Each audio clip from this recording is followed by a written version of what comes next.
बिस्मिल्लाहिर्रहमानिर्रहीम। अस्सलाम वालेकुम। 9th क्लास हम आपकी एक्सरसाइज नंबर 4.3 सॉल्व करने जा रहे हैं जो कि आपकी टेक्स्ट बुक के पेज नंबर 90 पे है। इस एक्सरसाइज में हम सर्ड को सिंप्लीफाई करना सीखेंगे। सर्ड क्या है, ये डेफिनेशन मैंने आपको लिखी के दिए। An irrational radical with rational radicand is called surd. देखें कि जैसे मैंने एग्जांपल में ये √3 आपको लिख के दिया है, तो ये आपके पास रेडिकल है, ये क्या होना चाहिए, इरेशनल होना चाहिए, ठीक है। और रेडिकेंट जो है वो आपके पास क्या होना चाहिए, रैशनल होना चाहिए। रेडिकेंट ये होता है, ठीक है, और ये जो ऊपर साइन है ये रेडिकल का साइन है। तो रेडिकल जो है वो क्या होना चाहिए, इरेशनल होना चाहिए, और रेडिकेंट क्या होना चाहिए, रैशनल होना चाहिए। तो वो क्या कहलाएगा, सर्ड। जैसे √3 जो है ये 3 परफेक्ट स्क्वायर नहीं है, यानी कि ये इस स्क्वायर रूट से बाहर नहीं आ सकता, ठीक है। इसका आंसर पॉइंट में आएगा। जैसे 7 है, 7 का हमने क्यूब रूट लिया, तो 7 जो है इस क्यूब रूट से बाहर नहीं आ सकता जब तक कि इसकी पावर जो है वो क्यूब ना हो, ठीक है। तो ये इस तरह की जो आपके पास वैल्यूज़ होती हैं वो क्या कहलाती हैं, सर्ड कहलाती हैं, ठीक है। अब देखें कि सर्ड को सॉल्व करने का क्या तरीका है। क्वेश्चन नंबर आपके पास 1 है, इसको हम सॉल्व करते हैं। वो कहता है express each of the following surd in the simplest form, कि इन सर्ड को सिंपलेस्ट फॉर्म में लाइए। तो आपने माइंड में रखना है कि ये पूरे का पूरा तो स्क्वायर रूट से बाहर नहीं आएगा, यानी इस रेडिकल साइन से पूरा का पूरा तो बाहर नहीं आएगा, लेकिन जो नंबर भी यहाँ से हम बाहर निकाल सकते हैं वो हम उनको कोशिश करेंगे कि बाहर ले आएँ, यानी कि रेडिकल साइन से या स्क्वायर रूट से बाहर ले आएँ।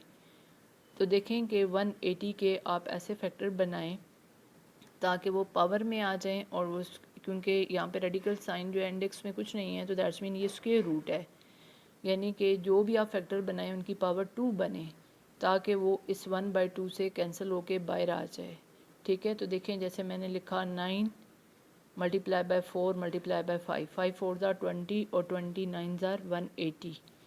अब 9 परफेक्ट स्क्वायर है यानी 3 का स्क्वायर, और 4 परफेक्ट स्क्वायर है यानी कि 2 का स्क्वायर। तो 3 का स्क्वायर स्क्वायर और स्क्वायर रूट कैंसिल होके 3/4 परफेक्ट स्क्वायर है, किस क्या है, 2 का स्क्वायर, तो स्क्वायर और स्क्वायर रूट कैंसिल होके 2/, और 5 आपके पास रह जाएगा। तो 3 2 ज़ार 6, ये 9 और 4 परफेक्ट स्क्वायर हैं, स्क्वायर रूट से बाहर आके 3 2 ज़ार 6, 6√5 आपके पास आ जाएगा, ठीक है। ये आंसर आ जाएगा। देखें ये पूरे का पूरा बाहर नहीं आया, पूरे का पूरा बाहर आ जाता तो फिर तो ये सर्ड ही ना होता, ठीक है। अब देखें कि अगला हम सिंप्लीफाई करते हैं। यहाँ इंडेक्स में 5 है, यानी कि ये 5th रूट है 1/5। तो हमने कोशिश करनी है कि जो अंदर जो भी आपके पास जो है ना वेरिएबल हैं या आपके पास कोएफिशिएंट हैं वो 5 पावर में कन्वर्ट हों। जो नहीं होंगे वो इस 5th रूट के अंदर रहेंगे, जो 5th पावर में कन्वर्ट हो जाएंगे वो 5th रूट से कैंसिल होके बाहर आ जाएंगे। कैसे, तो देखें कि 2⁻5 का मतलब है 32। 2 को 5 टाइम मल्टीप्लाई करें तो 32, 32 को 3 से मल्टीप्लाई करें तो 96, यानी 96 को आप ये फॉर्म दे सकते हैं। x⁻6 लिखा हुआ है तो आप इसे x⁻5 और x⁻1 लिख सकते हैं, क्योंकि बेसिस सेम है तो पावर ऐड हो जाएंगी या कंबाइन हो जाएंगी। 5 + 1 कितने बने, 6। y⁻7 है तो आप इसे 5 और 2 लिख सकते हैं, क्योंकि बेसिस सेम है तो पावर कंबाइन होके 5 और 2 7। ऐसे ही ये 8 है, 8 को आप यूँ लिख सकते हैं। अब जब आप सिंप्लीफाई करेंगे तो जहाँ जहाँ 5 पावर है वो 5th रूट से क्या हो जाएगी, कैंसिल, और बाहर आ जाएगा। क्या आ जाएगा, 2 भी बाहर आ जाएगा, x भी, y भी और z भी। क्या रह जाएगा, 3 रह जाएगा। x आपके पास ये x है, इसके पास 5th रूट नहीं, 5 पावर नहीं है, ये नहीं आएगा। y की पावर 2 है, ये नहीं बाहर आएगा, और z की पावर 3 है, ये बाहर नहीं आएगा। तो ये सिंप्लीफाई होगा, 3 2 ज़ार 6, 6xy, ठीक है, और साथ ये आ जाएगा आपके पास, ठीक हो गया। तो ये 2 पार्ट मैंने आपको कर दिए हैं, बाकी पार्ट आप कर लीजिएगा। क्वेश्चन नंबर 2 देखते हैं। वो कहता है ये भी सर्ड में है, सिंप्लीफाई करें।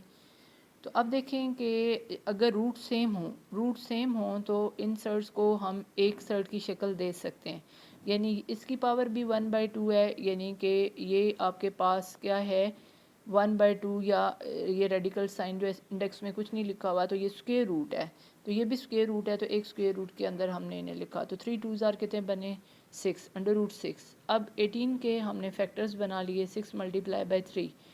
तो अब जैसे हमने इनको इकट्ठा किया, इनको हम इलादा भी कर सकते हैं, तो ऐसे ये और ये दोनों कैंसिल हो गए तो √3 आ जाएगा। ऐसे ही ये तीन देखें कि √21 है, 7 है और 3 है, तो आप 7 और 3 को पहले इकट्ठा करें तो क्या बनेगा 21। अब ये √21 और √21 का स्क्वायर और स्क्वायर रूट और स्क्वायर कैंसिल हो जाएंगे, लेकिन यूँ भी लिख सकते हैं कि दोनों को इकट्ठा लिखें तो 21 का स्क्वायर और स्क्वायर रूट कैंसिल होकर 21 क्या आ जाएगा, बाहर आ जाएगा। ठीक है। अब क्वेश्चन नंबर 3 देखिए, वो कहता है simplify by combining similar term. तो हमने जो है ना सिमिलर टर्म को जो है ना कंबाइन करना है, कैसे कि ये सिमिलर टर्म तो नहीं लग रही क्योंकि सर्ट सेम नहीं लग रहे, तो हम इन सर्ट्स को सेम बनाएंगे। कैसे कि 45 के फैक्टर 9 5 45, तो 9 स्क्वायर रूट से बाहर आके 3 आ जाएगा, 3 √5, तो 20 है तो जो है ना 4 स्क्वायर रूट से बाहर आ जाएगा, 2 बन जाएगा, तो 3 2 6 6 √5 आ जाएगा और ये 4 √5 आ जाएगा।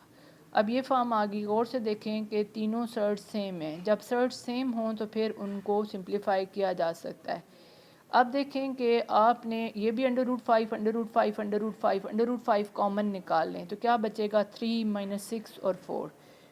तो देखें कि आपने 6 में से 3 निकाले तो आपके पास क्या बचे -3 और -3 4 में से जो 3 सब्ट्रैक्ट किए तो 1, या 4 और 3 कितने बने 7, 7 में से 6 निकाले 1, तो यहाँ पे 1 लिखने की ज़रूरत नहीं है, √5 आप लिखेंगे, 1 लिखने की साथ ज़रूरत नहीं। ठीक है। एक और क्वेश्चन देखिए, इसमें आपने क्या करना है, पहले ब्रैकेट के अंदर जो सर्ड है उनको सॉल्व करना है। देखें दोनों सर्ड सेम है, तो 6 में से आप 3 निकालेंगे तो कितने बचेंगे आपके पास 3, यानी ये सर्ड जो है वो ऐसे ही रहेंगे। इनके बाहर की वैल्यू जो ये 6 सर्ड है और ये 3 सर्ड है, तो 6 में से 3 निकाले तो कितने बचेंगे 3, तो 3 2 कितने बने 6 6 √5, इसका क्या आ जाएगा, आंसर आ जाएगा आपके पास। ठीक है। अब देखें अगला क्वेश्चन नंबर 4 हम सॉल्व करने जा रहे हैं। क्वेश्चन नंबर 4 में देखें पहला पार्ट है, ये देखें a + b a - b, तो ये a square minus b square, तो 3 3 9 स्क्वायर और स्क्वायर रूट कैंसिल होके क्या आ जाएगा आपके पास जो है ना 3, तो 9 में से 3 निकाले तो कितने बचेंगे 6। इसी तरह का अगला थर्ड पार्ट है a + b a - b, तो a square minus B square का फार्मूला अप्लाई किया, स्क्वायर और स्क्वायर रूट कैंसिल, स्क्वायर और स्क्वायर रूट कैंसिल, तो 5 - 3 आपके पास 2 आया। ठीक है। एक और देखिए इसका पार्ट नंबर 4 हमारे पास है a + b a - b, तो ये a square minus B square, तो ये 2 - 1/3, 3 इसका क्या आया एलसीएम, 3 2 कितना बना 6 - 1, तो ये 5/3 बना, 5/3 बना। और फिर आप क्या लिखोगे 5 को अंदर रखोगे क्योंकि इम्प्रॉपर फ्रैक्शन हुई, तो 5 को अंदर रखे 3 से डिवाइड करें तो 1/2/3 आ जाएगा। एक और पार्ट देखिए इसका, देखें कि ये इस फॉर्म में दिया हुआ है, तो सबसे पहले फर्स्ट 2 जो फैक्टर्स हैं उनको कंबाइन करिए, a + b a - b, a square minus b square, ये फैक्टर्स ऐसे ही साथ लिखिए। स्क्वायर और स्क्वायर रूट कैंसिल, स्क्वायर और स्क्वायर रूट कैंसिल, तो a - b a + b again आ गया, तो ये आपके पास a square minus b square. ठीक है। और ये साथ हमने ऐसे लिखा again a - b a + b, तो आपके पास a क्या है x स्क्वायर, तो 4 पावर बन जाएगा, b क्या है y स्क्वायर, तो 4 पावर बन जाएगा। इस तरह आपकी एक्सरसाइज नंबर 4.3 कंप्लीट होगी।